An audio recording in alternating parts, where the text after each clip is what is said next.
Good morning everyone. आप सभी लोगों का स्वागत है। आज 12 फरवरी है तो डेली न्यूज़पेपर एनालिसिस में हम लोग देखेंगे महत्वपूर्ण करंट अफेयर्स पर, साथ ही कुछ प्रश्नों का अभ्यास भी करेंगे। यह न्यूज आप लोगों के लिए पीआईबी, दैनिक जागरण राष्ट्रीय संस्करण, जनसत्ता, पीटीआई से कवर किया जाता है, जो यूजफुल होगा UPSC, BPSC, UPPCS, other state PCS के लिए। तो लगातार हम बने हुए हैं, चीज़ों को कवर कर रहे हैं। तो देखते हैं आज कौन सा प्रीलिम्स और मेंस टॉपिक है जिसको आज कवर किया गया है। बहुत ही महत्वपूर्ण टॉपिक है। यहाँ से डायरेक्ट मेंस में आपके प्रश्न पूछे जा सकते हैं पीटी में। एआई एक्शन समिट फ्रांस में आयोजित किया जा रहा है, तो इससे संबंधित हम महत्वपूर्ण पीटी फैक्ट भी देख लेंगे, मेंस फैक्ट भी देख लेंगे और इंटरव्यू फैक्ट भी देख लेंगे। तो यह इंपॉर्टेंट टॉपिक, इस पर हम देखेंगे एआई के संदर्भ में क्या चिंताएं व्यक्त की गई है, समिट में क्या बात हो रही है, साथ ही साथ भारत इस क्षेत्र में क्या काम कर रहा है, एआई के विभिन्न आयामों को देखेंगे, साथ ही एआई क्या रोजगार को समाप्त कर देगी, इससे संबंधित चिंताओं को भी देखेंगे। नेक्स्ट टॉपिक है इंडिया एनर्जी वीक 2025। तो भारत इस संदर्भ में क्या कर रहा है, कौन कौन सी बातें हो रही है, लक्ष्य क्या है भारत के इंडिया एनर्जी में, भारत कैसे अपने एनर्जी को सक्षम बना पाया है, इसके विजन क्या है, सभी मुद्दों पर चर्चा होगी। नेक्स्ट टॉपिक देखेंगे करप्शन परफेक्शन जो इंडेक्स है 2024, इसमें भारत का रैंक कितना है, इसकी स्थिति क्या है और इससे संबंधित भ्रष्टाचार को कम करने के लिए भारत सरकार के द्वारा कौन कौन सी समितियों का गठन किया गया है, सुझाव उसके क्या क्या रहे हैं, साथ ही साथ यह क्यों इतना चर्चा का विषय रहता है, शासन प्रशासन अभिशासन में भ्रष्टाचार मुक्त प्रशासन की हम बात क्यों करते हैं, क्यों यह सेवा की आपूर्तियों के लिए सबसे इम्पोर्टेंट फैक्ट के तौर पर जाना जाता है। और एक जब आप सेवा की आपूर्ति करते हैं, सेवा की आपूर्तिकर्ता के तौर पर आपकी जब नियुक्ति होगी तो आपके पास नैतिक जिम्मेदारी क्या होनी चाहिए, इससे संबंधित हम बातें करेंगे। तो कुल मिलाकर बात इन सभी महत्वपूर्ण टॉपिकों पर की जाएगी। साथ ही देखिए आज टॉपिक जो मेंस का है वो इम्पॉर्टेंट टॉपिक आपको दैनिक जागरण राष्ट्रीय संस्करण का जो पेपर है उसमें नहीं है, तो उसको कवर नहीं किया गया। जनसत्ता का पेपर अभी तक अवेलेबल नहीं हो पाया था, तो उसे भी हम लोग आज छोड़ेंगे, नेक्स्ट डे हम लोग उसको कवर कर लेंगे। फिर ऐसे में भी आपको आज पेपर की वजह से नहीं मिलने की वजह से ये चीज़ें आज छोड़ते हम लोग, नेक्स्ट दिन टॉपिक को कवर करेंगे। तो यह जो प्राइम बैच है आपको डीएनए दो प्रकार से आप लोग को कवर कराए जा रहे हैं, प्राइम बैच और बेसिक बैच। देखिए प्राइम बैच आप लोग के लिए बहुत सी चीज़ों को कवर करता है, जिसमें हम लोग डेली पीपीटी देते हैं, नोट्स देते हैं और daily mains answer writing practice करवाते हैं। यही सबसे इंपॉर्टेंट फैक्ट है इसमें। और इसकी कॉपी का रिव्यू कराया जाता है, डॉट सॉल्विंग सेशन रखा जाता है, आंसर फॉर्मेट उपलब्ध कराया जाता है, ताकि आप चीज़ों को और भी बेहतर तरीके से समझ सके, लिख सके और अपने उत्तर लेखन को मजबूत कर सके। यह यूटीआई इसके ऐप पर अवेलेबल होता है। वहीं बेसिक बैच बिल्कुल जिसमें डेली पीपीटी उपलब्ध कराया जाता है, यह यूट्यूब पर फ्री होता है, आप वहाँ से देख सकते हैं, चीज़ों को समझ सकते हैं। फी स्ट्रक्चर की बात करें तो प्राइम बैच मात्र 599 में आपको सभी चीज़ें दी जाती है। कल मैंने पोल कराया था ग्रुप में, तो बहुत से बच्चों ने इससे संबंधित चीज़ें बताई कि बहुत अच्छा चीज़ें चल रही है। तो यहाँ पर ध्यान रखने बात है, केवल पोल में शामिल होने से काम नहीं चलेगा। आपको केवल क्या करना है, आपको इसको बाय करके इसमें शामिल होना है। बहुत बड़ी राशि नहीं है, आपके डेली के जो गोलगप्पे खाते हैं ना, बर्गर खाते हैं, अगर जाके वीक में एक दिन, उससे भी कम राशि है पर डे के हिसाब से। तो ध्यान रखिएगा, अगर आपको सफलता प्राप्त करनी है, उत्तर लेखन को मजबूत करना है, तो आप इसको जरूर ज्वाइन कीजिए। नहीं तो क्या होगा ना कि आपको बाद में इसका एहसास चले, जब एग्जाम में प्रश्न डायरेक्ट टैली कर जाएंगे, आपको कंसाइज चीज़ें प्राप्त करनी है, टू द पॉइंट बात रखनी है, तो वो एग्ज़ाम के बाद कहीं आप लोग इसके लिए अफसोस ना हो जाए। तो आप इसको ज्वाइन कीजिए और चीज़ों को कवर कीजिए। अब बहुत बड़ी राशि के साथ यह नहीं उपलब्ध कराई जा रही है कि आप एफोर्डेबल नहीं हो पाएंगे, तो आपको यह स्कैन करके यहाँ से ज्वाइन कर सकते हैं। ऐप पर जाइएगा, आपको डीएनए सर्च कीजिएगा, आपको वहाँ मिल जाएगा, या तो वेबसाइट पर जाके भी आप देख सकते हैं, कहीं से भी। Link description box comment section में उपलब्ध कराए गए हैं, इसका लाभ ले सकते हैं। और डीएमपी क्या है, देखिए अगर मुख्य परीक्षा आप देने वाले हैं या देंगे आने वाले दिनों में, तो उसमें उत्तर लेखन को बेहतर किए बिना आप सिलेक्शन नहीं ले पाएंगे, या सिलेक्शन पीडीएफ जो होता है, जो पीडीएफ होता है उसमें नहीं जा पाएंगे। रीज़न उसके पीछे है कि आप में टू द पॉइंट बात करने की क्षमता होनी चाहिए, साथ ही जितना डिमांड है उतना सप्लाई करने की टेक्निक आपके पास होनी चाहिए। ये दो महत्वपूर्ण पार्ट है, और यह किसी खास मौसम में खास अवसर पर नहीं प्राप्त किया जा सकता, ये लगातार प्रयास करने से होता है। जब आप 500-200 क्वेश्चन का एक्सरसाइज कर लीजिएगा, रिवीजन कर लीजिएगा, उसको लिख लीजिएगा, उसके कॉन्सेप्ट को समझ लीजिएगा, तो बहुत ही इजी तरीके से आप मुख्य परीक्षा में बैठ पाइएगा। तो डेली मेंस प्रैक्टिस आपको यहाँ पर कराया जाता है। यह क्वेश्चन दोनों बैचों को उपलब्ध कराया जाता है, पर प्राइम बैच के बच्चों का रिव्यू होता है। 1-to-1 मेंटरशिप इसमें क्या है कि प्राइम बैच के बच्चों को उपलब्ध कराया जाता है, उत्तर लेखन सहायता रखी जाती है जो हमारे एक्सपीरियंस मेंटर है उनके द्वारा, साथ ही मैं भी इसमें रहता हूँ। डेली मूल्यांकन आप लोग कराया जाता है, मॉडल उत्तर भी उपलब्ध कराया जाता है। तो आप इससे जुड़ सकते हैं, देख सकते हैं, समझ सकते हैं। अगर यहाँ तक पहुँच गए हैं तो आप युक्ति आइस को जरूर उसके टेलीग्राम चैनल को ज्वाइन कीजिए, यूट्यूब चैनल को सब्सक्राइब कीजिए, व इस व्हाट्सएप चैनल से जरूर जुड़ जाइएगा कि पेपर कटिंग आपको उपलब्ध अतिरिक्त कराया जाता है। इंस्टाग्राम फेसबुक पर है तो भी वहाँ पर आप जाके हमें फॉलो कर सकते हैं। चलिए आज का टॉपिक देखते हैं। कल भी मैंने इस पर बात की थी, भारत और फ्रांस के बारे में जो नई बातें चल रही उभर रही है, तो उसके बारे में। तो एआई एक्शन समिट की बात मैंने कल कहा था कि इस पर जब हो जाएगी तो मैं इस पर चर्चा आज करूंगा। तो आज देखिए क्या है कि प्रधानमंत्री नरेंद्र मोदी आर्टिफिशियल इंटेलिजेंस क्षेत्र में वैश्विक गवर्नेंस को पारदर्शी और भरोसेमंद बनाने और विकासशील और निर्धन देशों के लिए भी प्रौद्योगिकी इस क्षेत्र में क्रांति शामिल करने का आह्वान किया है। तो 3 चीज याद रखिएगा। सबसे पहले क्या है कि वैश्विक गवर्नेंस क्या होता है। वैश्विक गवर्नेंस क्या होता है, जो गवर्नेंस, देखिए गवर्नेंस क्या होता है, सरकार जो नीतियों को लागू करती है, उसके तक लागू करने की तकनीक ऐसी है जिससे सेवाओं की आपूर्ति तीव्र हो। सिंपल सा फंडा ये है। तो तकनीक आधारित प्रशासन को ही गवर्नेंस कहते हैं। तकनीक आधारित प्रशासन को, कि उसमें कैसे हम सर्विस बेहतर कर सकेंगे, जल्दी कर सकेंगे और अधिक से अधिक लोगों तक पहुंच सकेंगे। इसी तकनीक आधारित वैश्विक गवर्नेंस जो हम वैश्विक स्तर पर देख रहे हैं, वैश्विक स्तर पर जो सूचनाओं का आदान प्रदान, राष्ट्रों के बीच सहयोग, फिर विकसित देश अल्प विकसित देश जो मुहैया करा रहे हैं पिछड़े हुए देशों को, उसके लिए जो गवर्नेंस प्रक्रिया है या पहुंच स्थापित करने की जो तकनीक है उसको बेहतर बनाने, विकासशील देश अपने निर्धन देशों तक इसको और भी प्रौद्योगिकी को, नई क्रांति को पहुंचाने की बात करते हैं। तो यह सीधा सा समझिएगा किनके संदर्भ में बात हो रही है। वो जो साउथ ब्लॉक आप जो लोग सुनते होंगे, जो मैंने बताया था आपको, कभी याद होगा, उत्तर के देश, दक्षिण के देश, याद आ रहा होगा। तो इन राष्ट्रों की हितों में बात हो रही है। सीधा सा संदर्भ समझिएगा, इन राष्ट्रों के हितों में बात हो रही है जहां पर सेवा की आपूर्ति हमको तीव्र करनी है। तो इसमें एआई मददगार साबित हो सकता है। एआई के प्रौद्योगिकी में भारत आगे चल रहा है। अमेरिका भी इसकी पुष्टि का, अभी अल्टमेन जो ओपन एआई के जन्मदाता है उनके द्वारा भी ये बातें की जा रही है, भारत प्रौद्योगिकी एआई के प्रौद्योगिकी में अग्रणी राष्ट्र बने। तो ये सब चीजें हो रही है। तो मैदान तैयार किया जा रहा है कि हम जो अल्प विकसित विकासशील देशों का जो क्षेत्र है उसमें अपनी पहुंच को बना पाए। एआई वैश्विक समाज में भलाई के लिए इस्तेमाल करने, इस बारे में भविष्य के स्तर पर बेहतर सामंजस्य स्थापित करने का बात की गई कि हम बड़े राष्ट्र, छोटे राष्ट्र, मंझले राष्ट्र वाली बात नहीं करेंगे। हमें सेवाओं की आपूर्ति बेहतर करनी है, तो हमें समझ विकसित करनी होगी, हमको सामंजस्य विकसित करनी होगी, एक दूसरे के जरूरतों को समझना होगा। तो यह एक्शन जो एआई एक्शन समिट है उसमें बात की गई। यह तीसरी एआई एक्शन समिट पेरिस में आयोजित की गई है। ध्यान रखिएगा, एआई सेक्टर में चीन हालिया उपलब्धि को मद्देनजर, जो आप लोग अभी विवाद चल रहे हो, सुन रहे होंगे ओपन एआई का, और जो चीन का जो ऐप है उसके द्वारा जो चल रहा है, उसके विवाद में भी बात ध्यान रखिएगा। पश्चिम के लोकतांत्रिक जो देशों के बीच एआई के उपजी चुनौतियों का सामना करने के लिए कोई साझा रोड मैप निकालने की बात करिए। हम एक साझा रोड मैप बना सकते हैं, उसके माध्यम से चीज़ों को कवर कर सकते हैं। वहीं बात हो रही है कि अमेरिका एआई के बहुत ज़्यादा नियमन का विरोध किया है, कि अमेरिका बोलता है कि नहीं, नियमन होना चाहिए।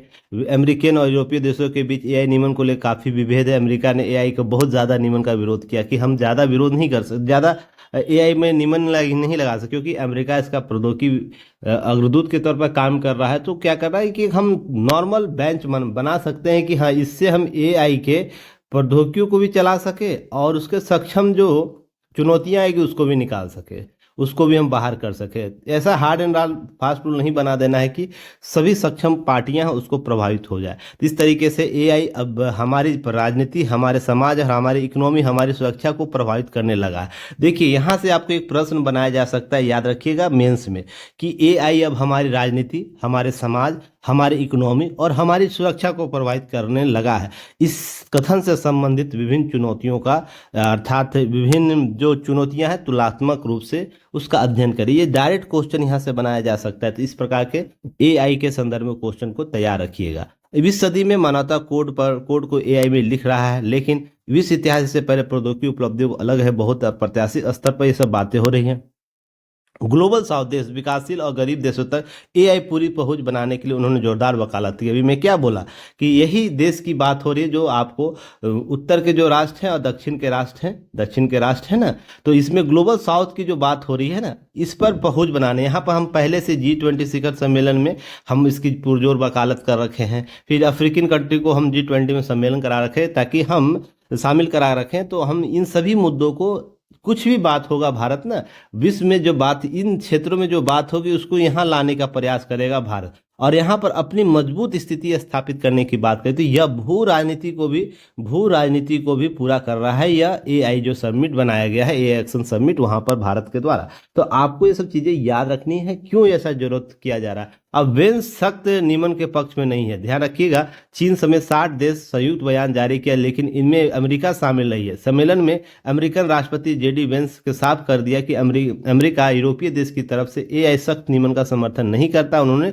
यूरोपीय देशों के कोशिशों की सार्वजनिक तौर पर आलोचना की। संयुक्त बयान में एआई के इस्तेमाल दुनिया में डिजिटल विभेद को खत्म करने और एआई के सभी समावेशी, पारदर्शी और विश्वसनीय बनाने का आह्वान किया। कि सिंपल सा आप समझिए कि हम प्रौद्योगिकी को किस तरीके से प्रयोग कर सकते हैं। प्रौद्योगिकी को हम समावेशी बना सकते हैं, पारदर्शी बना सकते हैं और विश्वसनीय बना सकते हैं। ये 3 मंत्र आपको याद रखना है कि समावेशी बनाना है, पारदर्शी बनाना है और एक आपको विश्वसनीय बनाना। उसके लिए आपको जो सक्षम नियम कानून वो बनाइए। अब ऐसा नहीं कि विश्वसनीयता बनाने के लिए आप उसको जटिल बना दीजिए नियमन के आधार पर, लोग उसको यूज ही नहीं कर पाए, डरे, उसको नवीन R&D रिसर्च एंड डेवलपमेंट करने में डरे। तो ये सब सारे मुद्दे हैं। तो कुल मिलाकर ये 3 शब्द याद रखिएगा, जिससे हम यह स्थापित कर सके और एक स्वचालित प्रबंधन दे पाए, जिससे हम नियमन भी कर ले और प्रौद्योगिकी का विकास भी कर ले। ठीक है ना, इस पर हम नज़र भी रख ले। स्ट्रीम लेवल पर जब जाएगी इसकी बातें तब की जाएगी। फिलहाल आपको इसको प्रौद्योगिकी को, छोटा बच्चा भी एआई है, उसमें और भी विकल्प हमको तलाशने, रिसर्च एंड डेवलपमेंट करने, तो इसको अवसर देना चाहिए। कुल मिलाकर बात यही हो रही है। तो देखिए, मुख्य रूप से 5 विषयों पर चर्चा की गई थी, जिसको याद रखना आप लोगों को इस सम्मेलन में। जनहित में एआई की बात हुई, कार्य का भविष्य क्या होगा, नवाचार और संस्कृति इसकी क्या होगी, एआई में विश्वास कैसे क्रिएट होगा और वैश्विक एआई का शासन कैसे प्रशासन किया जाएगा। जो ग्लोबल साउथ की बात हो रही है, जीएस की बात हो रही है ना, उसके संदर्भ में बात हो रही है। तो ये 5 मुद्दे आपको याद रखने हैं। और जो प्रधानमंत्री नरेंद्र मोदी का जो बयान है, इस बयान को आप यहाँ से जोड़ लीजिएगा कि एआई हब हमारी राजनीति, हमारे समाज, हमारी इकोनॉमी, हमारी सुरक्षा को प्रभावित करने लगी। आपको यहाँ से मेंस के डायरेक्ट प्रश्न बनाए जा सकते हैं या इंटरव्यू में यहाँ से प्रश्न पूछे जा सकते हैं। जो इंटरव्यू देने जा रहे हैं यूपीएससी का, तो थोड़ा सा याद रखिएगा। यूपीपीसीएस मेंस दे रहे हैं, बीपीएससी मेंस दे रहे हैं, तो आपको ध्यान रखना यहाँ से डायरेक्ट प्रश्न बनाए जा सकते हैं। क्लियर है? चलिए, अब आते हैं हम आर्टिफिशियल इंटेलिजेंस का अनुप्रयोग किन किन क्षेत्रों में कर सकते हैं। तो ध्यान रखिएगा, जब हम एआई की बात करते हैं, ये एक तकनीक है जो मशीनों के इंसानों की तरह सोचने, निर्णय लेने और समस्याओं के हल करने का सक्षम बनाती है। पर ध्यान रखिएगा, इंसान नहीं बनाता है, वो फीलिंग नहीं दे पाएगा जो इंसान फीलिंग करता है किसी भी परिस्थिति में अपने सक्षम विभिन्न चुनौतियों के संदर्भ में। हाँ, उसके जैसा काम कर देगा, उससे तेज काम कर देगा, उससे कार्यशैली को परिवर्तित कर सकता है, पर इंसान नहीं बन सकता। ध्यान रखिएगा शुरू में। तो हमें मशीन से उच्चतम लाभ लेना है ना, क्योंकि हम कितना काम करेंगे। हमें अपने क्षेत्रों को और भी विकल्प तैयार करवा के रखना है कि हम अपने माइंड को और भी जगह यूज़ कर सके। तो इसमें मशीन लर्निंग एक कॉन्सेप्ट आता है, deep learning, natural language processing, NLP और कंप्यूटर विजन जैसी तकनीकों का उपयोग किया जाता है। ये अलग अलग टेक्निक है जिस पर मैंने पहले भी बहुत बार चर्चा कर रखा है। जो नए बच्चे एक बार गूगल सर्च जरूर कर लीजिएगा। चलिए आगे हम बात करते हैं स्वास्थ्य क्षेत्र में कैसे काम देगा। तो रोग निदान के लिए डायग्नोसिस कर सकता है, या एआई आधारित सटीक पहचान करेगा रोगों की, फिर मदद कर सकता है कैंसर डिटेक्शन और न्यूरोलॉजिस्ट डिसऑर्डर को पता करा सकता है। तो ये सब काम ये करेगा। साथ ही क्या करेगा, चिकित्सा सहायक मेडिकल असिस्टेंट बनाएगा, जिसमें chat box, virtual assistant, machinery स्वास्थ्य संबंधी सलाह देगा। रोबोटिक सर्जरी करेगा। एआई संचालित रोबोटिक जटिल जो आपको है सटीकता से काम करता है। तो इस तरीके से स्वास्थ्य क्षेत्र में हमें सहयोग दे रहा है और भी इसे उन्नत बनाया जा सकता है। शिक्षा क्षेत्र में ये क्या कर रहा है, देखिए पर्सनलाइज लर्निंग दे रहा है। पर्सनलाइज एआई छात्रों को प्रदर्शन के आधार पर कस्टमाइज अध्ययन सामग्री उपलब्ध करा सकता है। ऑनलाइन कोर्स और ट्यूटर के तौर पर काम कर रहा है, जैसे क्रॉससेना ड्यूलोनिक जो प्लेटफॉर्म है उसके द्वारा यह प्रोग्राम आपको छात्रों को दिया जाए। स्वचालित मूल्यांकन कर रहा है, जिसमें एआई परीक्षा उत्तर पुस्तिकाओं असाइनमेंट ऑटोमेटिक वो जांच कर रहा है। अब ऐसे बहुत से प्लेटफॉर्म बनाए जाए जो कि आपकी मेंस की कॉपियों को चेक कर सकता है, पीटी की कॉपियों के चेक कर सकता है। एआई क्या करेगा, ऑटोमेटिक करेगा। व्यापार और वित्त के बारे में होती है, जिसमें ऑटोमेटिक ट्रेडिंग की बारी हो रही है, जहां पर बाजार तेजी से निर्णय लेते हैं। एल्गोरिदम के मदद शेयर बाजार की बात हो रही है। फ्रॉड डिटेक्शन, बैंकिंग और वित्तीय संस्थान धोखाधड़ी की पहचान के लिए एआई का उपयोग किया जा रहा है कि बचाया जा सके वित्तीय लेन देन को। फिर चैट बॉक्स और कस्टमर सपोर्ट की बात हो रही है, जहां पर वर्चुअल असिस्टेंट ग्राहकों की सहायता के लिए सिरी, एलेक्सा, गूगल असिस्टेंट आपको काम कर रहा है। तो व्यापार और वित्त में यह बेहतर तरीके से काम कर रही है। क्लियर है। इसी तरीके से परिवहन ऑटोमेशन जो क्षेत्र है उसमें क्या कर रहा है, स्वचालित वाहन जैसे self driving car, Tesla, Google जैसी कंपनियां एआई आधारित ड्राइवरलेस कारों का काम कर रही है। अभी भारत में भी बहुत सी कंपनियां इस पर काम कर रही है। स्मार्ट ट्रैफिक मैनेजमेंट की बात करता है, जिसमें ट्रैफिक डेटा का विश्लेषण करके ट्रैफिक जाम को कम करने में मदद करता है। ड्रोन तकनीक, जिसमें हम ड्रोन डिलीवरी की बात करते हैं, सर्वेक्षण और बचाव अभियानों की बात करते हैं। दुबई में ऐसे कई शो हो चुके हैं जहां पर आपको आपातकाल में डिलीवरी एजेंट के तौर पर यह काम किया है। तो इस तरीके से आपको याद रखना है, ड्रोन तकनीक में और भी उन्नत प्रौद्योगिकी का डेवलप होता है। अब है मनोरंजन के क्षेत्र में, संगीत और मूवी सिफारिशों की बात करते हैं, जैसे नेटफ्लिक्स, यूट्यूब से जो स्पॉटिफाई जैसे एआई प्लेटफॉर्म एआई का उपयोग कर यूजर की पसंद के अनुसार सामग्री का सिफारिश करता है। अब gaming AI games virtual customers जो कैरेक्टर्स हैं उसको अधिक इंटेलिजेंस और इंटरेक्टिव बना रहा है। अब इसी तरीके से कंटेंट जनरेशन, जैसे एआई लेख, संगीत, कला बना सकता है, जैसे डेल ई चैट जीपीटी आपको इस तरीके से काम कर रहा है। तो ये और भी बेहतर एआई का प्रयोग कर सकते हैं। साइबर सुरक्षा में मेलवेयर डिटेक्शन करता है, जहां पर आपका डेटा साइबर हमलों से बचाया जा सकता है, डेटा ब्रीच को पहचान कर सकता है। बायोमेट्रिक्स जो एंटिफिकेशन है उसमें फेस डिटेक्शन की बात होती है, फिंगरप्रिंट की बात होती है, स्कैनिंग की बात होती है। तकनीकों के एआई का उपयोग किया जाता है ताकि व्यक्ति की पहुंच बेहतर बनाई जा सके। कृषि के लिए स्मार्ट फार्मिंग की जा रही है, ड्रोन और रोबोटिक्स का प्रयोग किया जा रहा है, कृषि को और बेहतर तरीके से स्वचालित किया जा रहा है, निगरानी किया जा रही है, सब बातें हो रही है। अंतरिक्ष और रक्षा में स्पेस जो एक्सप्लोरेशन कर रहा है, जिसमें नासा और इसरो एआई का उपयोग ग्रहों की खोज और मिशन ऑटोमेशन के लिए काम कर रही है। यही स्मार्ट वेपन सिस्टम डेवलप कर रहा है, जिसमें सेन ड्रोन्स और निगरानी प्रणालियों को विकसित किया सक्षम बनाया जा रहा है। तो इस तरीके से एआई विभिन्न क्षेत्रों में अपने योगदान को सुनिश्चित किया है।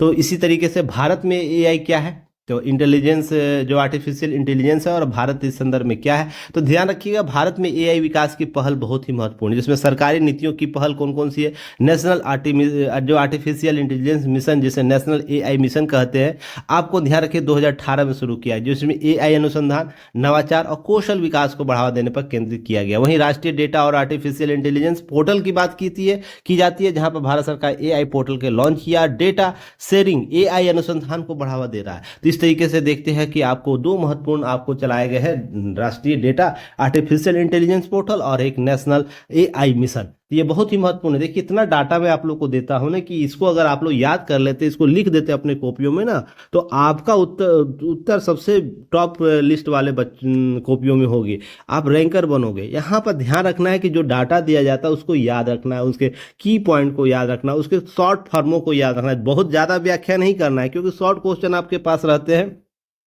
7-8 वाले नंबर वाले क्वेश्चन जो रहते हैं, फिर आपको 15 नंबर वाले यूपीएससी में जो क्वेश्चन होते हैं। तो क्या करना है कि आपको इसके लिए शॉर्ट फॉर्म में चीज़ों को एंगल बनाना है, आप कितना शब्द यूज कर सकते हैं। इसलिए मैं कम शब्दों में बातें करता हूं, पर ठोस बातें करता हूं। तो आप लोग ये सब एक्सरसाइज करते रहिए, अभ्यास करते रहिए। चलिए, मेक इन इंडिया और डिजिटल इंडिया की बात भारत सरकार के द्वारा किया, तो एआई अब आत्मनिर्भर भारत के लक्ष्य के तहत बढ़ावा दिया जा रहा है। सरकारी सेवाओं में एआई आधारित बनाया जाए, जैसे कि फेस रिडक्शन, भाषी अनुवाद और डिजिटल हेल्थ केयर की बात हो रही है। फिर उसके बाद राइज जो राइज 2020 का पहल, जिसमें हम रिस्पॉन्सिबल कर रहे हैं एआई फॉर सोशल इम्पावरमेंट को, हम क्या कर रहे हैं, सम्मेलन एआई नैतिक और सामाजिक प्रभाव पर केंद्रित हो रहे हैं। तो इस तरीके के प्रोग्राम भी चलाए जा रहे हैं, जिसमें भारत सरकार की नीतियां और पहल महत्वपूर्ण हो जाती है एआई के प्रौद्योगिकी के उसके उपयोग के लिए, हस्तांतरण के लिए और जन सेवाओं को पहुंच को विकसित करने के लिए। वहीं पर एआई के भारत के विभिन्न क्षेत्रों में उपयोग क्या कर रहे हैं, स्वास्थ्य क्षेत्र में भारत क्या कर रहा है, कृषि में क्या कर रहा है, शिक्षा में क्या कर रहा है, स्मार्ट शहर शासन में क्या कर रहा है वो।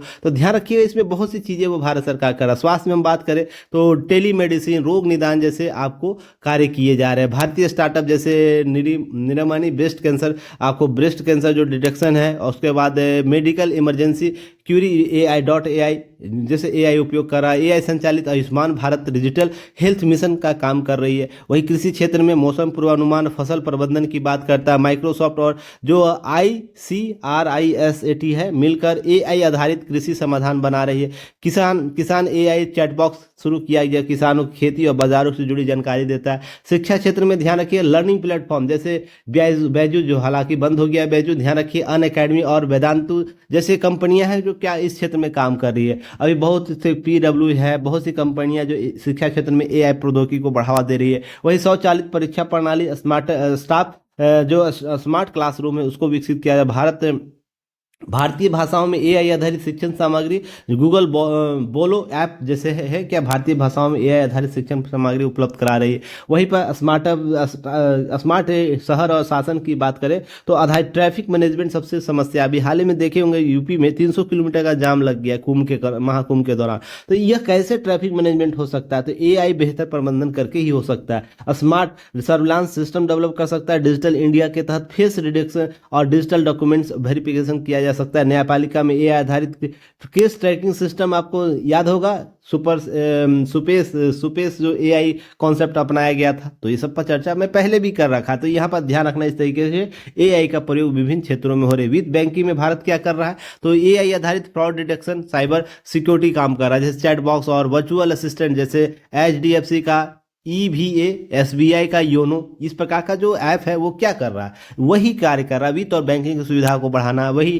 कैनरा बैंक की बात हो या सभी बैंकों की बात हो, अपने अपने स्तर पर अपने शॉर्ट आपको पॉकेट बैंकिंग करवा रहे हैं, जिसमें आप अपने मोबाइल से सारी चीज़ें कर सकते हैं। तो इस तरीके से एआई को और भी उन्नत किया जाए। ऑटोमेटिक लोन प्रोसेसिंग और कस्टमर सर्विस की बात की जा रही है। परिवहन और रक्षा क्षेत्र में क्या कर रहा है, एआई स्वचालित वाहन, ओला इलेक्ट्रॉनिक्स, टाटा मोटर्स एआई पर काम कर रहे हैं, स्वचालित वाहन दे रहे हैं। रेलवे एआई आधारित रख रखाव सुरक्षा प्रणाली को डेवलप कर रही है। एआई आधारित defence system, cyber warfare technology, DRDO और इसरो एआई का उपयोग कर रही है। तो इस तरीके से लाभ ले रही है। एआई प्रमुख कंपनियां स्टार्टअप, भारत में कई स्टार्टअप और टेक कंपनियां एआई पर काम कर रही है। जैसे प्रमुख एआई कंपनी है निरामई, आपको ध्यान रखें कैंसर डिटेक्शन की बात कर रहा है। Curie.ai हेल्थ केयर इमरजेंसी टूपेल जिस मेडिकल डेटा के कोपलिन एआई आधारित बात हो रही है।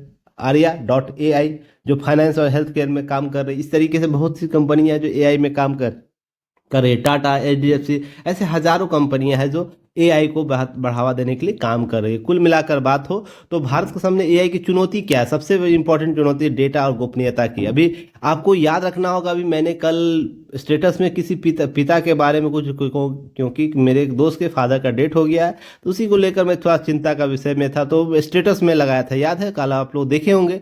तो कल से मुझे रील उसी का मिल रहा है, यूट्यूब पर उसी का वीडियो मिल रहा है। केवल पिता के कुछ मोटेशन की बात हो रही है, कुछ उससे संबंधित रील जो बने हैं वो मेरे मोबाइल में वही चल रहा है। तो सोच के देखिए एआई कैसे डेटा सिक्योरिटी की जाएगी। अब मैं कल से यही परेशान हूँ, मैं जहाँ भी खोल रहा हूँ, इंस्टाग्राम हो, फेसबुक हो या टेलीग्राम, आपको ये यूट्यूब हो, सभी जगह यही रील चल रहा है। क्यों, मैं एक शब्द 2-4 जगह पिता का स्टेटस लगा दिया और रील का, और एक किसी को चैट बॉक्स में, व्हाट्सएप के चैट बॉक्स में इसका शेयरिंग किया था, इससे संबंधित बातों को लेकर किन्हीं से बात किया था।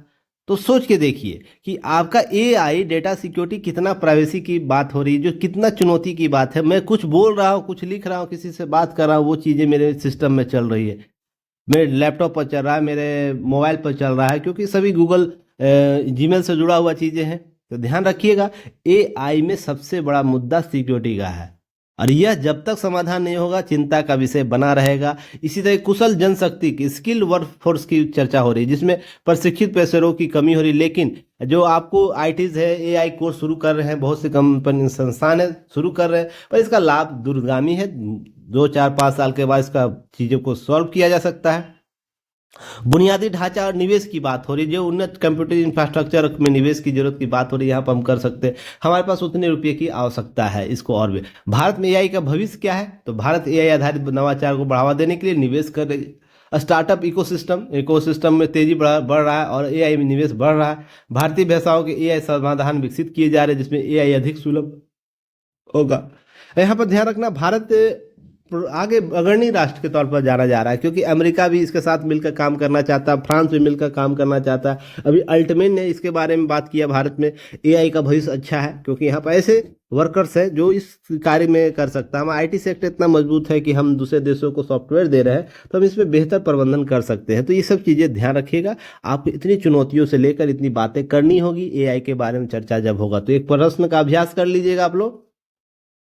एआई एक्शन समिट 2025 में उभरती नई प्रौद्योगिकी ने नए आयामों की खोज की है। इस क्षेत्र में भारत की प्रगति पर चर्चा करें। देखिए, समिट 2025 की चर्चा करना, उसमें नवीन प्रौद्योगिकी कौन सी है जिस पर खोज की गई है, और इस क्षेत्र में भारत की प्रगति पर चर्चा करने की बात हो रही है। 250 शब्दों में उत्तर देने का प्रयास कीजिए। तो उत्तर कहाँ भेजना है? डीएनए का जो व्हाट्सएप पेड ग्रुप है उसमें भेज सकते हैं, या युक्ति है इसका ऐप, इस बैच को परचेज कर लीजिएगा। वहाँ पर एक चैट बॉक्स खुलेगा डीएनए के नाम से, तो आपको लिंक ग्रुप में शेयर किया गया है, तो आप वहाँ से भी डाउनलोड कर लीजिएगा ऐप को, और वहाँ से फिर क्या करते हैं, बैच परचेज कर लीजिएगा, वहाँ भेजिएगा।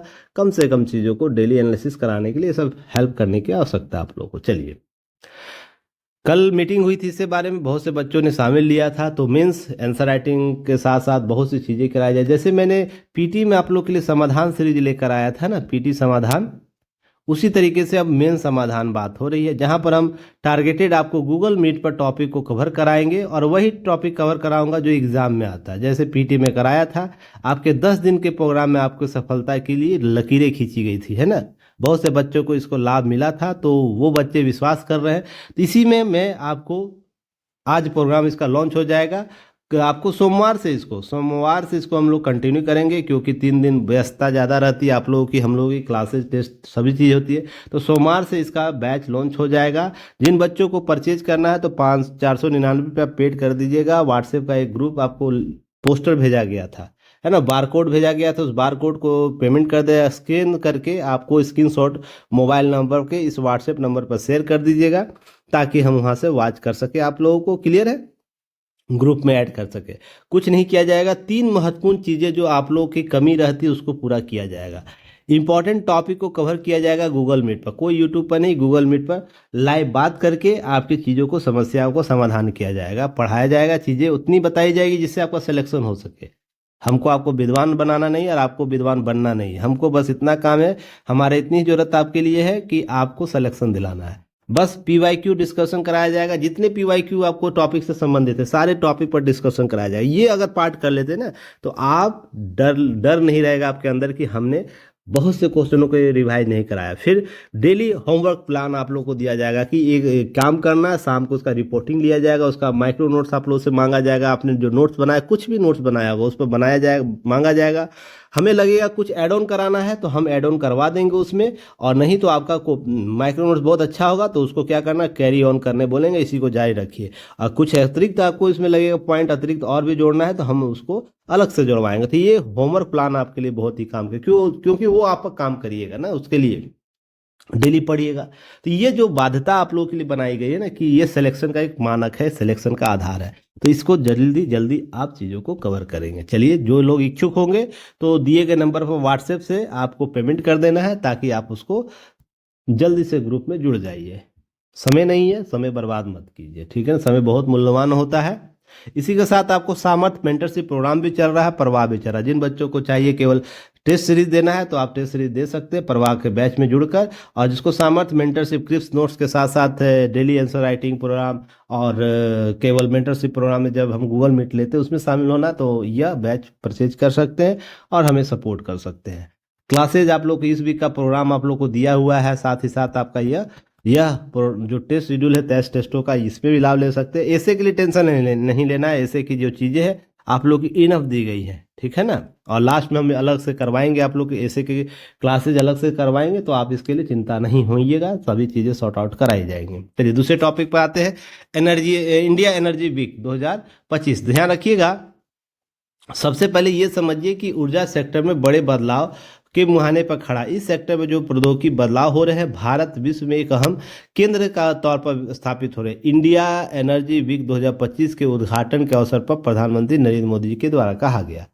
अब है कि यह उद्घाटन हुआ क्यों है, क्यों चर्चा का विषय, सबसे पहले समझिए कि देखिए इंडिया एनर्जी वीक जो है 2025 का आयोजन 11 से 14 फरवरी आपको 25 तक किया जाएगा नई दिल्ली द्वारका में स्थित यशोभूमि कन्वेंशन में। क्लियर है, इतना तो पीटी फैक्ट जान लीजिए। दूसरा, पेट्रोलियम प्राकृतिक गैस मंत्रालय के संरक्षण में ये काम किया जाए। तो मंत्री कौन है, फटाफट कमेंट सेक्शन में बता दीजिएगा आप लोग, थोड़ा सा राज्य मंत्री कौन है इसके, ये भी बता दीजिएगा। इसका आयोजन federation of India petroleum ministry के द्वारा किया जाएगा, और यह ध्यान रखिएगा डीएमजी इवेंट द्वारा संयुक्त रूप से किया जाएगा। यह विश्व का दूसरा सबसे बड़ा ऊर्जा क्षेत्र में आयोजन होता है। विश्व स्तर पर ऊर्जा क्षेत्र का दूसरा सबसे बड़ा आयोजन है, जहां 1 लाख वर्ग मीटर में यह फैला हुआ। 20 से अधिक देशों के ऊर्जा मंत्री, अंतर्राष्ट्रीय संगठन प्रमुख, फॉर्च्यून 500 ऊर्जा कंपनियां और 990 सीईओ सहित वैश्विक नेताओं के, नीति निर्माताओं के, नव प्रवर्तकों की भागीदारी हो रही है।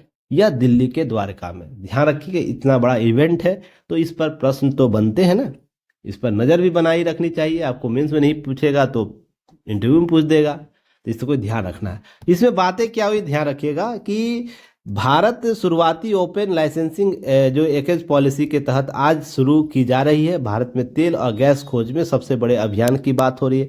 इस नीति के तहत भारत सरकार ने एक साथ 25 तेल और गैस ब्लॉक खोज और उत्खनन के लिए निविदाएं मंगाए हैं। उन्होंने बताया कि अगले कुछ वर्षों में भारत में ग्रीन हाइड्रोजन तेल रिफाइनिंग सेक्टर में कुल 125 अरब डॉलर का निवेश होगा। तो इतनी बड़ी निवेश आएगी भारत में, तो अन्य क्षेत्र विकसित होंगे।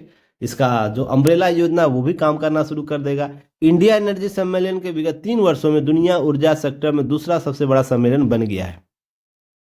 इस साल सम्मेलन में ऊर्जा उत्पादक और खरीदारों के अलावा प्रौद्योगिकी सेक्टर में जुड़े कई देशों के हिस्सा लिया, जिसमें पीएम मोदी ने एक वीडियो संदेश दिया। भारत अपने हाइड्रोकार्बन स्रोतों की पूरी क्षमता का दोहन करने के लिए लगातार सुधार कर रहा है। कई बड़ी खोज हो रही है, ढांचागत विकास हो रहा है, और भारत दुनिया की चौथी सबसे बड़ी तेल शोधन रिफाइनरी, कच्चे तेल से पेट्रोलियम, गैस, डीजल, केरोसिन आदि बनाने की प्लांट क्षमता रखता है। तो विश्व की कितनी है, चौथी है, जिसमें 20% वृद्धि की जा रही है। तो और इसमें हम प्रौद्योगिकी में उन्नत होंगे तो और भी आपको रिफाइनिंग होगी। वहीं भारत की इकोनॉमी में गैस हिस्सेदारी सिर्फ 6 से 7%, जिसे वर्ष 2030 तक बढ़ाकर कितना रखना है, 15%। सबसे पहले तो यही आंकड़ा आपको याद रखनी है कि हम इकोनॉमी में गैस की हिस्सेदारी कितना करने जा रहे हैं। 2030 तक 15% लक्ष्य रखा गया। भारत कुल रिफाइनिंग की क्षमता अभी 25 करोड़ टन है, जिसको बढ़ाने की बात हो रही है। वहीं हम यहाँ पर 2030 के रीन्यूएबल ऊर्जा सेक्टर में स्थापित क्षमता 5 लाख टन मेगावाट की बात हो रही है। ग्रीन हाइड्रोजन उत्पादन क्षमता 50 लाख टन किया जा रहा है। ये सब एक आंकड़े दिए गए, तो थोड़ा सा एक बार आंकड़ों को थोड़ा सा ध्यान रखना। भारत में ग्रीन हाइड्रोजन सेक्टर 90 अरब डॉलर और रिफाइनरी क्षमता बढ़ाने के लिए 30 अरब डॉलर के नए निवेश वर्ष 2030 तक किए जाएंगे। ये सब फैक्ट है, ये सब डाटा है, इसको याद रखना है कि हम इतना विजन 2030 तक काम कर रहे हैं, तो कितना क्षमता यहाँ पर डेवलप की जाएगी। अब इसके अलावा ध्यान रखिएगा कुछ बातों को। प्रमुख सरकारी योजना नीतियां कौन कौन से चलाई जा रही है इस क्षेत्र में। ऊर्जा संरक्षण अधिनियम 2001, याद रखिएगा, अधिनियम ऊर्जा दक्षता को बढ़ावा देने के लिए, ऊर्जा अपव्यय को कम करने के लिए लाया गया 2001 में अधिनियम था। इसके तहत ब्यूरो ऑफ एनर्जी जो एफिशिएंसी है, बीई के द्वारा स्थापना की गई। Bureau of energy efficiency, BE क्या है कि भारत ऊर्जा दक्षता संबंधित विभिन्न योजनाएं चला रहे, जैसे star levelling programme, performing achieve the track PAT scheme चला रहा है, स्टैंडर्ड एंड लेवलिंग प्रोग्राम चला रहा है। तो इस तरीके से क्या इलेक्ट्रॉनिक्स उपकरणों को औद्योगिक क्षेत्रों में ऊर्जा दक्षता को बढ़ाने के लिए, कुल मिलाकर बात है जो हमारे पास ऊर्जा है ना, उसमें दक्षता कैसे प्राप्त करें, उसको कैसे बचाए रखे, उसको और भी कैसे उन्नत बनाए, उसके लिए कार्य योजना चल रही है। अब यहीं पर उज्ज्वला योजना का नाम सुने होंगे आप लोग। एलईडी बल्बों के उपयोग करके 2015 से शुरू किए गए 36 करोड़ अधिक एलईडी बल्ब विकसित किए गए जिसमें 58 बिलियन किलोवाट घंटे की बचत हुई। इससे ऊर्जा दक्षता प्राप्त हुई। यह टॉपिक ऊर्जा दक्षता से संबंधित है। ऊर्जा दक्षता आपसे प्रश्न पूछेगा कि भारत में ऊर्जा दक्षता के लिए क्या क्या विकल्प बनाए गए हैं, क्या क्या नवाचार हुआ, तो यही सब का नाम लेना है, क्योंकि वो एनर्जी जब हम निकालेंगे जमीन के अंदर से, तो सबसे इंपॉर्टेंट उसकी दक्षता बनाए रखना है ना, कि इसको बर्बाद कर दीजिए। तो यही सब योजना की चर्चा होगी। ऊर्जा संरक्षण भवन संहिता की हम बात करते हैं, जिसमें एनर्जी जो कन्वेंशन बिल्डिंग कोड्स की बात होती है। व्यावसायिक भवनों के लिए ऊर्जा दक्षता नियम बनाए गए ताकि वो ऊर्जा का बचत कर सके। इस संहिता के तहत भवनों को डिजाइन और निर्माण ऊर्जा दक्षता को प्राथमिकता दी जाए। पीएम कुसुम योजना, जिसमें बात प्रधानमंत्री किसान ऊर्जा सुरक्षा उत्थान महाअभियान के नाम से जानते हैं। किसानों सौर पंप और सौर ऊर्जा संयंत्रों की स्थापना सब्सिडी दी जाए। 2026 तक आपको 30.8 गीगावाट अक्षय ऊर्जा उत्पादन करने का लक्ष्य रखा गया है, ताकि हम ऊर्जा विकल्प तलाश सके और ऊर्जा दक्षता को और भी समृद्ध कर सके। वहीं फास्ट एंड ई मोबिलिटी की बात होती है, जहां पर हम बात करते हैं इलेक्ट्रॉनिक मोबिलिटी मिशन, इलेक्ट्रॉनिक वाहनों के लिए बढ़ावा देने के लिए फेम 2 जिस योजना, जिसमें इलेक्ट्रॉनिक व्हीकल के चार्जिंग पॉइंट, इलेक्ट्रॉनिक्स में आपको गाड़ियों की सब्सिडी योजना लगाई गई है। इस तरीके से हम ऊर्जा दक्षता बचा पाएंगे। जो हमारे पास खनन किया जा रहा है उसकी बेवजह फालतू जो खर्च होगा उसको कम किया जा सकता है। यह दक्षता को प्राप्त कर पाएगा। वहीं नवीकरणीय ऊर्जा को बढ़ावा देने के लिए ध्यान रखिएगा, भारत 2070 तक नेट जीरो कार्बन उत्सर्जन लक्ष्य रखता है, इसलिए नवीकरणीय ऊर्जा स्रोतों को बढ़ावा दिया जा रहा है। राष्ट्रीय सौर मिशन 2030 तक 280 गीगावाट सौर ऊर्जा उत्पादन का लक्ष्य रखा गया है। सौर रूफटॉप योजना के तहत घरों और उद्योगों में सौर पैनल लगाए जा रहे हैं। राष्ट्रीय पवन सौर हाइब्रिड नीति के तहत पवन सौर ऊर्जा संयोजन और अधिकतम ऊर्जा उत्पादन की बात की जाए, 2025 तक 10 गीगावाट पवन सौर ऊर्जा उत्पादन को लक्ष्य रखा गया। वहीं ग्रीन हाइड्रोजन मिशन के तहत क्या रखा गया, हाइड्रोजन गैस और ऊर्जा उत्पादन के लिए सरकारी 2023 तक मिशन शुरू करेगी। 2030 तक 5 मिलियन टन ग्रीन हाइड्रोजन उत्पादन का लक्ष्य रखा गया। इस तरीके से नवीकरणीय ऊर्जा क्षेत्र को भी बढ़ावा दिया जाए ताकि दक्षता प्राप्त हो सके। औद्योगिक और परिवहन क्षेत्र में ऊर्जा संरक्षण, तो यहाँ बात करें तो रेलवे में विद्युतीकरण की बात हो रही है, इलेक्ट्रॉनिक बस और सीएनजी वाहन की बात होती है, स्मार्ट ग्रिड और ऊर्जा भंडारण की बात होती है। रेलवे विद्युतीकरण की बात करें तो 2030 तक नेट जीरो का कार्बन उत्सर्जन का लक्ष्य रखा है। तो यह भारत सरकार के द्वारा ऊर्जा दक्षता को प्राप्त करने के लिए बात हो रही है। इसी तरीके से जन भागीदारी और जागरूकता अभियान, राष्ट्रीय ऊर्जा संरक्षण दिवस मनाया जाए, प्रत्येक 14 दिसंबर को मनाया जाता है ताकि ऊर्जा संरक्षण किया जा सके। अक्षय ऊर्जा दिवस मनाया जा रहा है, जिसमें नवीकरणीय ऊर्जा प्रति जागरूकता फैलाने के लिए और नवीकरणीय ऊर्जा को प्रति जागरूकता फैलाने के लिए काम कर रही है। स्कूलों और कॉलेजों में ऊर्जा बचत अभियान चलाए जा रहे हैं। इस तरीके से जन भागीदारी बढ़ेगी, जागरूकता बढ़ेगी तो लोग क्या करेंगे, दक्षता प्राप्त करेंगे, ऊर्जा को बचाने के लिए मुहिम में जुड़ पाएंगे। घर से निकलने से पहले ऊर्जा को बंद करके, इलेक्ट्रिसिटी को बंद करके जाएंगे, तो इस तरीके ऊर्जा कहीं ना कहीं बचेगी। तो हम जो उत्पादन कर रहे हैं उसके अतिरिक्त हम दक्षता प्राप्त कर लें तो हमारे पास जो डिमांड है उसकी सप्लाई पूरी कर पाएंगे। क्लियर है? तो इस तरीके से सरकार काम कर रही है, इसको ध्यान में रखना है। चलिए नेक्स्ट टॉपिक देखते हैं, करप्शन पर जो परफेक्शन इंडेक्स है 2024 बहुत इंपॉर्टेंट है। यहाँ से टॉपिक से आपसे प्रश्न पूछा जाएगा। हम भ्रष्टाचार में भारत 96वें स्थान पर है, पाकिस्तान 135वें स्थान पर है। तुलना पाकिस्तान से कर दिया जाता ताकि थोड़ा सा ट्विस्ट आ जाए। तो देखिए क्या है कि 180 देशों की सूची निकाली गई भ्रष्टाचार के मामले में, तो इस सूची में भारत 96 है। 180 देशों की सूची में भारत कितना, 96 है। ध्यान रखिएगा, यह जारी ट्रांसपेरेंसी इंटरनेशनल के द्वारा, TI के द्वारा निकाला जाता है। यह जहां करप्शन परफेक्शन इंडेक्स 2024 में 180 देशों में से 96 स्थान मिले, जबकि 2023 में भारत का स्थान 93 था, तो 3 स्थान और बढ़ गया। भ्रष्टाचार इसका मतलब बढ़ा है। यहाँ पर विशेषज्ञों और व्यवसायियों के अनुसार सार्वजनिक क्षेत्र में भ्रष्टाचार धारणागत स्तरों पर आधार पर यह इंडेक्स 180 देशों पर रैंकिंग करता है। इंडेक्स 0 से 100 पैमाने का उपयोग करता है। इसके अनुसार 0 का अर्थ अत्यधिक भ्रष्ट और 100 का अर्थ है तात्पर्य बिल्कुल साफ सुथरा होता है। इस आधार पर 2024 में भ्रष्टाचार के कुल 38 स्कोर थे, जबकि 2023 में 39 स्कोर, 2022 में 40 था। इस तरीके से चीजों को समझने का प्रयास कीजिएगा कि भारत में भ्रष्टाचार के स्तर में कमी आई है। ध्यान रखिए, भ्रष्टाचार के स्तर पर कमी आई है। भ्रष्टाचार के स्तर पर कमी आई क्यों कि आप देखे होंगे इस दौरान बहुत से जगह CBI, ED, न्यायपालिका, राज्यों की जो जांच एजेंसी है, उन्होंने बेहतर काम किया है। लोग भ्रष्टाचार को कम करने के लिए मुहिम चलाए हैं। तो क्या हुआ है कि भारत पहले 93 था, 96 हुआ। कहने का मतलब कि अंक बढ़ा है, अंक बढ़ा है, लेकिन भ्रष्टाचार के स्तर कमी आई है। अभी मैं कुछ बोला था कुछ देर पहले बात, उसको उल्टा मत समझ लीजिएगा। भ्रष्टाचार के स्तर में कमी आई, क्योंकि इससे नीचे जितना होगा वो अधिक भ्रष्टाचार होगा, अधिक भ्रष्टाचारी देश होगा, भ्रष्टाचारी देश होगा। और इससे जितना 100 के करीब होगा वो कम भ्रष्टाचार होगा, है ना। तो पहले 93 था, अब 96 हुआ, तो 3 स्तर का वो भ्रष्टाचार क्या किया है, कम किया है, सिंपल सा।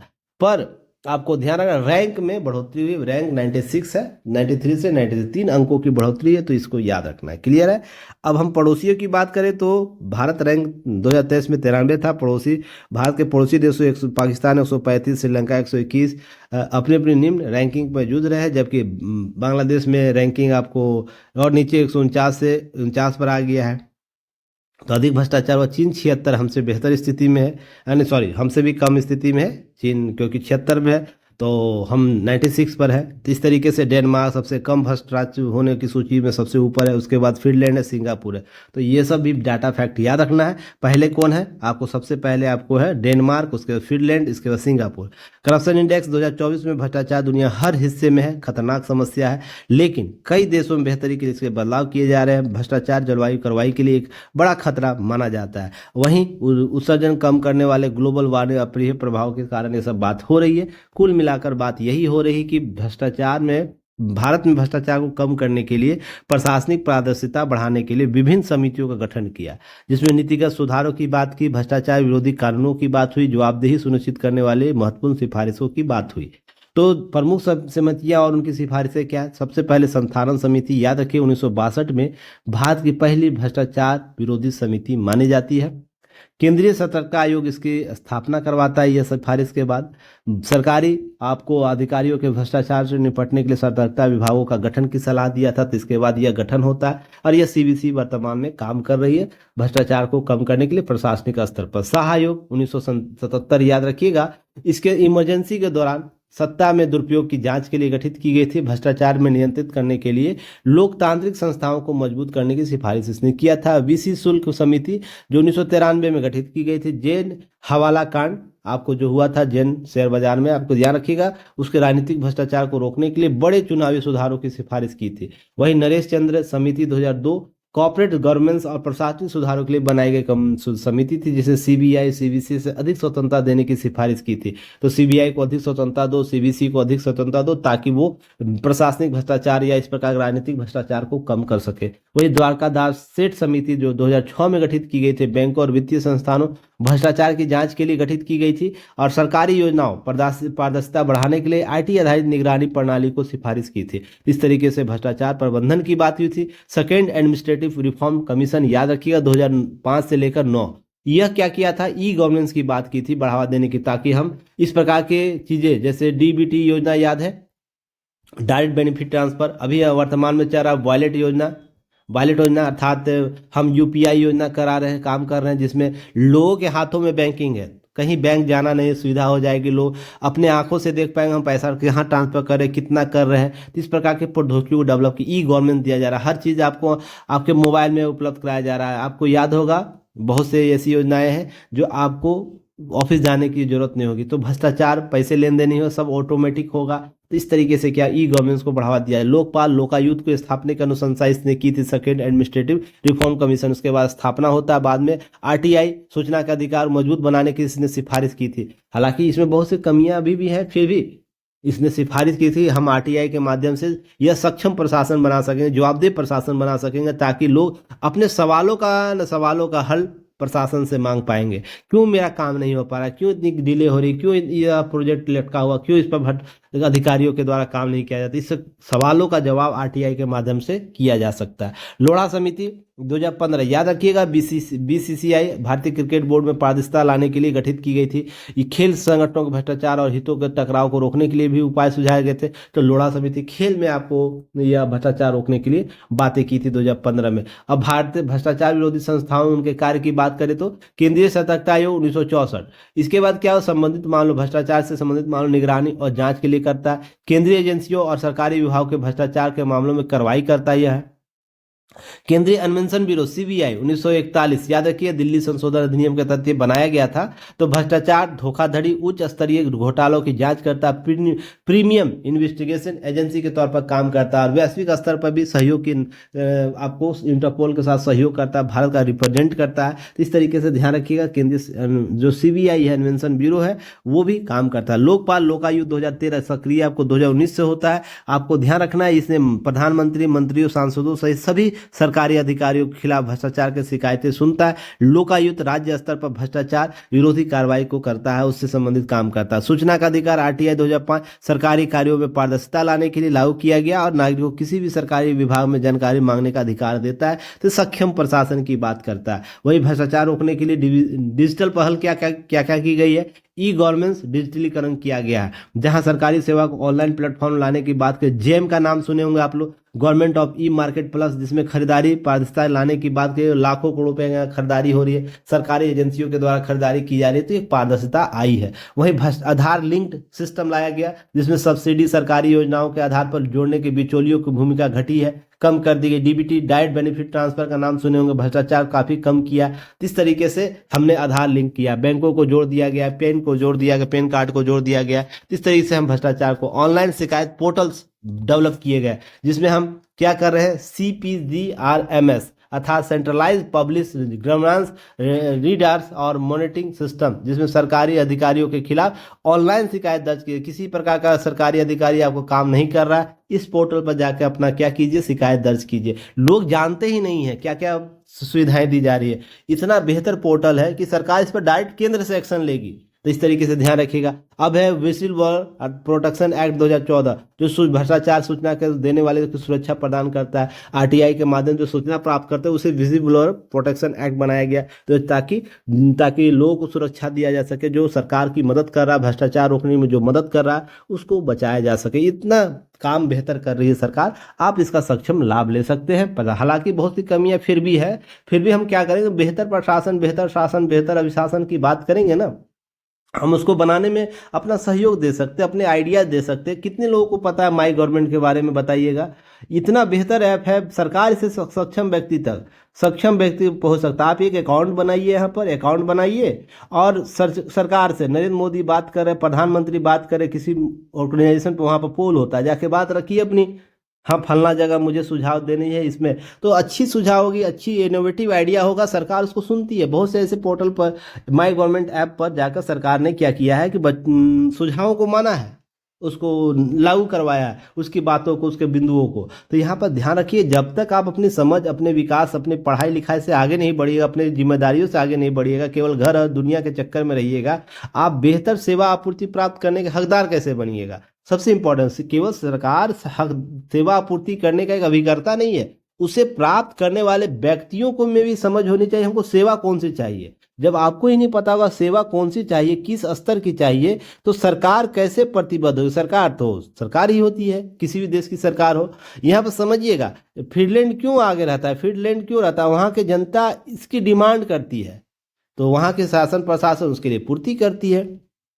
यूएसए में ऐसा शासन प्रशासन क्यों हो जाता है, आप सोच के देखिए। आप जब तक डिमांड नहीं करेंगे, सहयोग नहीं करेंगे, तब तक सेवा की आपूर्ति नहीं हो पाती है। तो इस चीज़ को समझिए कि आपको यह समझ विकसित करनी होगी कि शासन प्रशासन अभिशासन तब तक उन्नत नहीं हो जब तक जन सहभागिता नहीं बढ़ेगी, डिमांड्स ऑफ पब्लिक्स नहीं बढ़ेंगे, पब्लिकों की प्रवृत्ति नहीं बदलेगी, तब तक वो चीज़ें सुधर नहीं पाएगी। हालांकि ध्यान रखिएगा, हम फिर भी नारियल का पेड़ रोपते हैं ना, नारियल का पेड़ रोपते हैं, पता है कि नारियल फोड़ने में उसको तोड़ वक्त लगता है, नारियल पकने में वक्त लगता है, उसके बाहरी आवरण बहुत कठोर होते हैं, पर उसका अंदर का जो भाग होता है बहुत ही स्वाद वाला होता है। तो इसी तरीके से प्रशासन है, ठीक है ना। प्रशासन हमेशा याद रखिएगा, जो क्या है कि आपको एक ऐसी बोतल है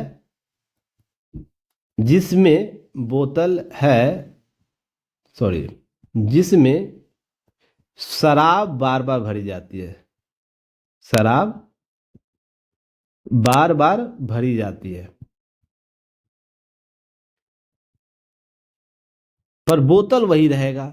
शराब की प्रवृत्ति अलग अलग, टेस्ट अलग अलग हो जाएगा, ब्रांड अलग अलग हो जाएगा, पर प्रशासन यही काम करता है। तो प्रशासन में जब तक आप डिमांड नहीं करेंगे नए स्वाद की, नए ब्रांड की, नए कॉकटेल की, कॉकटेल जो होता है ना, तब तक वो प्रशासन बोतल नहीं डालेगा उसमें। तो ये सिंपल सा लॉजिक समझिएगा।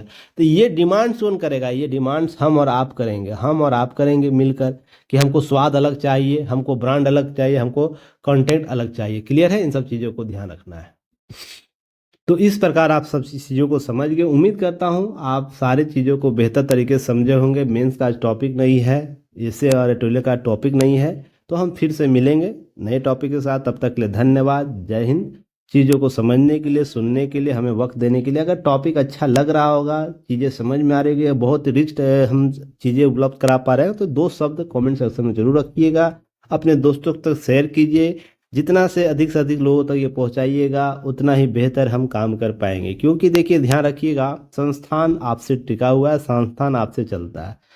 आप हमारे, हम कोई प्रचार नहीं करते, रीज़न उसके पीछे बहुत सी चीज़ें चलती हैं।